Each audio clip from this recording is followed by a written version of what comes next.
Welcome, friends. Welcome back to the kitchen. Something that I've been asked for over and over and over again is, could I please make KFC gravy? And since I've been doing the KFC chicken videos, I have the main ingredient for the KFC gravy, which is this. I don't want to call it the sludge from the bottom of the fryer, but essentially that's what it is. It is the sludge from the bottom of the fryer, and after I drain the oil out, I scrape this up and hang on to it, and that's the basis for the gravy. Now, in the lore of KFC, the gravy is one of those things that really bothered Colonel Sanders after he sold out. Even though he was still the spokesperson for the company, he just ripped them a new one every time he talked about the gravy. It was something that he absolutely hated. That the bean counters had changed the gravy in order to make it cheaper so that they could make it faster, and you know how it goes. And he hung on to the gravy a little bit longer in Canada because he owned the restaurants here until he died.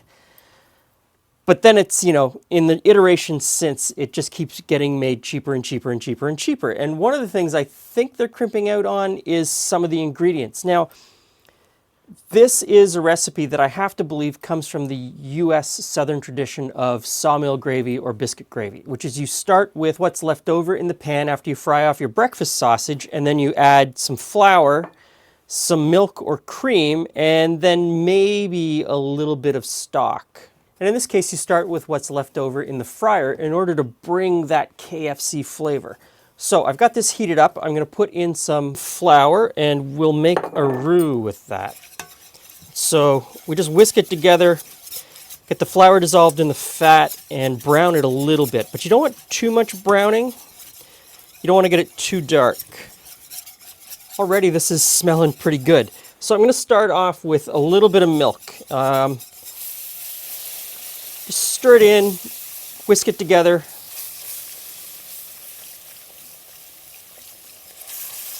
A little more milk. And some cream. It's taste-off time! Okay. There's nothing better than a non-committal taste-off.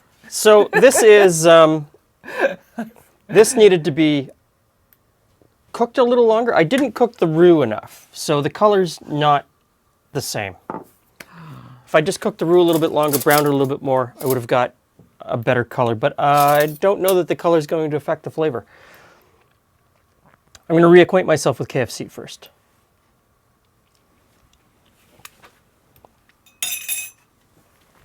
Yeah. Fake chicken right up front. And then it kind of loses its... And then it's gone. Oh, that's not a good spoon. Yeah, but we always pick that one. I know. Okay. I'm going to have a bun in the middle. Completely different. Go ahead. I have a question for you. Yep. What recipe did you base this on? Well, you got this from someone? So, in my research of the Colonel, he goes on and on and on and on about his gravy all the time. And there are a bunch of recipes from the late 50s and early 60s where he talks about how he makes it. He doesn't give the recipe, but he does talk about how he makes it, how he takes the drippings from the bottom of the fryer and uses milk and cream with a little bit of his chicken spice in order to spice it up. And so that's kind of what I based it on. And it comes from that tradition of sawmill gravy, or that stuff. Yeah. Biscuit gravy. So I'm fascinated. I actually think okay. They taste... Those spoons have got to go. They taste similar. Yes. This one's got a better rounded flavor. This one's got a sharper initial flavor. Yeah, this one comes on and stays. Yeah. This one... It's like flavor, gone. Nothing. This one's like flavor. It's my musical interlude of... So I think on a mashed potato, I would prefer our homemade one. But it's not what's currently being served, which was one of Colonel Sanders' biggest problems, you know, in the years leading up to his death, was how bad the KFC gravy had gotten. Oh, he went on about it. Any article that you read where someone was interviewing him, he went on about the gravy being horrible. It's interesting though. This is our potato bun. There's a very different kind of input once you throw it on something though.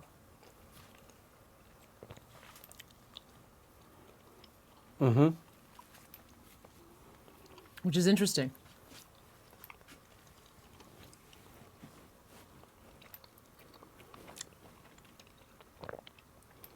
I don't know. They're both pretty good, and when you throw them on something, They have good. a slightly different flavor to them. So if you're eating it by the spoonful, Definitely like that. we one would say better. this one. If you're eating it on something, like on a bun, a biscuit, probably mashed potatoes. Yeah. They seem to. It's funny how it's different. It's funny. Now I would have KFC mashed potatoes here, but this is April 2020. We had to go through the drive-through at the KFC in order to get the gravy. You order online ahead of time, and they're not serving mashed potatoes right now.